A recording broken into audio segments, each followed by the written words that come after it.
Hi, నేను doctor Vikram Singirikonda. Welcome to Delta Bull Trading academy.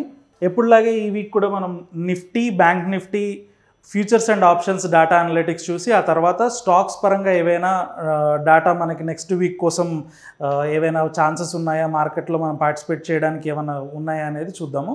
So first Nifty దగ్గరకు వచ్చినట్లయితే ఇప్పుడు ఫ్యూచర్స్లో చూస్తే 21,392 ట్రేడ్ అవుతుంది. మొన్న 2 days బ్యాక్ ఈ హ్యూజ్ సెల్ ఆఫ్ వచ్చిన రోజు చాలా ప్యానిక్ ఉంది మార్కెట్లో. ఐవీస్ కూడా రేజ్ అయ్యి ఈ ఫాల్ జరగడం వల్ల ప్యానిక్ వచ్చేసి ఇంకా మార్కెట్ టాప్ అవుట్ అయిపోయింది. ఇక్కడ నుంచి పడిపోతుందేమో, ఇంకా కిందికి వెళ్ళిపోయి మళ్ళీ పాత లెవెల్స్లోకి 19,500 లేదా 18,000 లెవెల్స్ కానీ వచ్చేస్తుందేమో అనే కంగారులో ఎక్కువ మంది షార్ట్స్ చేయడం స్టార్ట్ చేసి ఉంటారు.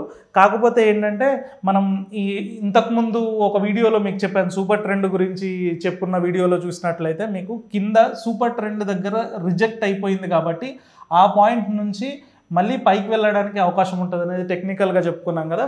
సో టెక్నికల్గా ఎలాగైతే అది ఒబే చేసిందో మీకు డెరివేటివ్ డేటా ప్రకారంగా కూడా మీరు చూసుకున్నట్లయితే ఆ రోజు పడిపోయిన రోజు కంప్లీట్గా మనకి లాంగ్స్ అన్వైండ్ అవ్వడం మాత్రమే గమనించాం, కానీ షార్ట్స్ బిల్డ్ అవ్వలేదు మార్కెట్లో.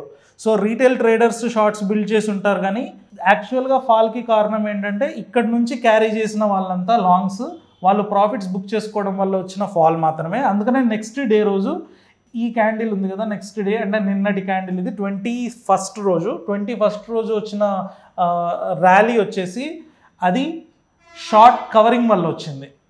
సో ఎవరెవరైతే రీటైలర్స్ ముందు రోజు అత్యుత్సాహంతో షార్ట్ చేసున్నారో అది షార్ట్స్ మార్కెట్లోకి లేవు హెవీగా, మార్కెట్ ఇక్కడ నుంచి మళ్ళీ హోల్డ్ అవ్వడానికి ఛాన్సెస్ ఉంటాయి అనే ఈ సెన్స్లోకి వచ్చిన వెంటనే వాళ్ళంతా షార్ట్ కవరింగ్ చేయడం వల్ల మార్కెట్ వెంటనే పైకి రావడం అయితే జరిగింది.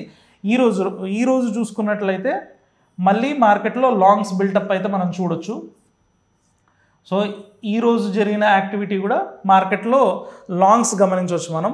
సో వాల్యూమ్స్ చూసుకున్నట్లయితే వాల్యూమ్స్ కూడా యావరేజ్గా మంచి వాల్యూమ్స్లోనే ట్రేడ్ అవుతుంది. పీసీఆర్ కూడా మనకు ఎక్కడ పడిపోలేదు, ఆల్మోస్ట్ ఫ్లాటన్గా ఉంది. ఇంకొంచెం పీసీఆర్ ఇక్కడ నుంచి రేజ్ అవ్వడం కనుక వచ్చినట్లయితే ఈ కన్సాలిడేషన్ తర్వాత ర్యాలీ కింద మారచ్చు.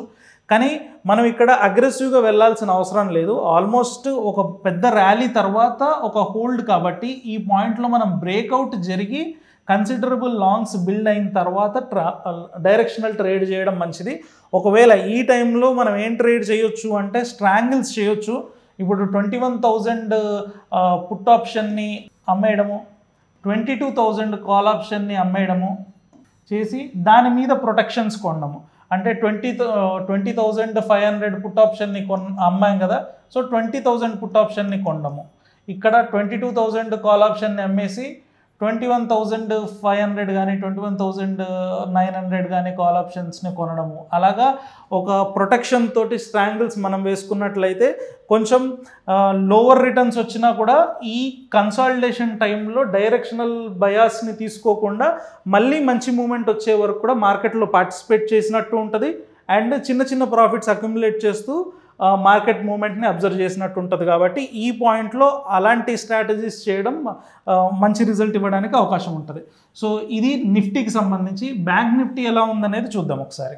సో బ్యాంక్ నిఫ్టీ చూసుకున్నట్లయితే నిఫ్టీకి భిన్నంగా ఇక్కడ కొన్ని షార్ట్స్ అయితే మనకి బిల్డ్ అవ్వడం చూడొచ్చు. లాస్ట్ నిఫ్టీలో ఎప్పుడైతే ఫాల్ జరిగిందో అదే టైంలో బ్యాంక్ నిఫ్టీలో కూడా 3 times ఈ ర్యాలీలో ఫాల్ జరిగినప్పుడు నిఫ్టీలో మనకి అన్వైండింగ్స్ మాత్రమే కనబడ్డాయి. కాకపోతే బ్యాంక్ నిఫ్టీలో వచ్చేప్పటికి అవి షార్ట్స్ బిల్డ్ అవ్వడం మనం చూడొచ్చు. సో నిఫ్టీలో షార్ట్స్ బిల్డ్ అవ్వడం మనం చూడొచ్చు. సో బ్యాంక్ నిఫ్టీ పోల్చుకున్నట్లయితే నిఫ్టీలో క్లియర్ కట్గా లాంగ్స్ బిల్డ్ అవుతూ షార్ట్స్ సిస్టంలోకి ఇంకా ఎంటర్ అవ్వలేదు, మంచి బుల్లిష్ బయాస్లోనే ఉందనే విషయం అయితే కనబడుతుంది. కానీ బ్యాంక్ నిఫ్టీ దగ్గరకు వచ్చినప్పటికీ మాత్రం బ్యాంక్ నిఫ్టీలో అంత క్లియర్గా బుల్లిష్ బయాస్ కనబడట్లేదు.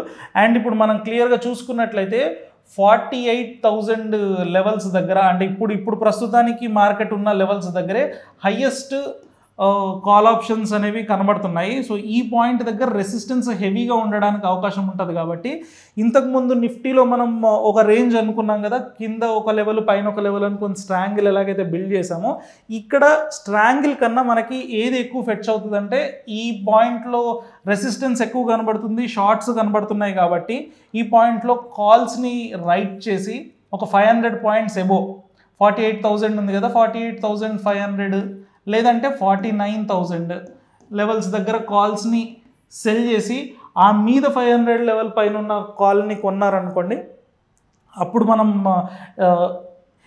Little bearish bias to consolidation, ఈ రెండు సినారియోస్లో కన్సాలిడేషన్ అయినా కూడా అండ్ కొంచెం కిందికి ఫాల్ అయినప్పటికీ కూడా మనం ఇందులో ప్రాఫిట్స్ గెయిన్ చేయడానికి అవకాశం ఉంటుంది. ఒకవేళ కనుక ఇది బేరిష్గా టర్న్ అయ్యి కిందికి ఫాలో అవుతే ఎక్కడ సపోర్ట్ తీసుకోవడానికి అవకాశం ఉందంటే, మనకి హైయెస్ట్ పుట్స్ ఉండి 45,000 లెవెల్ దగ్గర ఎక్కువ పుట్స్ ఉన్నాయి కాబట్టి ఈ లెవెల్లో సపోర్ట్ తీసుకోవడానికి అవకాశం ఉంటుంది. అండ్ మనకి టెక్నికల్గా కూడా చూసినట్లయితే ఈ పాయింట్ ప్రీవియస్గా ఒక గ్యాప్ అప్ ఓపెన్ అయిన తర్వాత ర్యాలీ జరిగింది కదా. సో జనరల్లీ టెక్నికల్ ఏమవుతుందంటే, ఇలాంటి గ్యాప్స్ ఉన్నప్పుడు ఫాల్ జరిగితే ఈ గ్యాప్ దగ్గరే మళ్ళీ సపోర్ట్ తీసుకోవడానికి అవకాశం ఎక్కువ ఉంటుంది కాబట్టి ఈ లెవెల్ని మనం కన్సిడర్ చేసుకోవచ్చు 45,000కి. ఒకవేళ కనుక కిందికి అవుతే పడిపోతే, లేదు అంటే కన్సాలిడేషన్ కానీ చిన్న బేరిష్ మూమెంట్ కానీ ఉండడానికి అవకాశం ఉంటుంది. సో బ్యాంక్ నిఫ్టీలో మాత్రమే ట్రేడ్ చేస్తాము, నిఫ్టీలో పార్టిసిపేట్ చేయము అనుకున్న వాళ్ళు ఇలాంటి స్ట్రాటజీస్ చేసుకొని మనం దీంట్లో ప్రాఫిట్స్ తీసుకోవడానికి అవకాశం ఉంటుంది.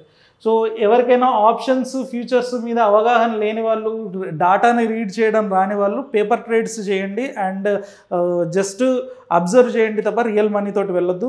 ఒకవేళ రియల్ మనీతోటి వెళ్ళాలి అనుకుంటే ఇప్పుడు మనం ఏ రకంగా అయితే డాటాను అనలైజ్ చేస్తున్నామో దాన్ని చూసి అదేవిధంగా మీరు కూడా సొంతంగా అనలైజ్ చేసుకున్న తర్వాతనే మీ డెసిషన్స్ తీసుకోండి.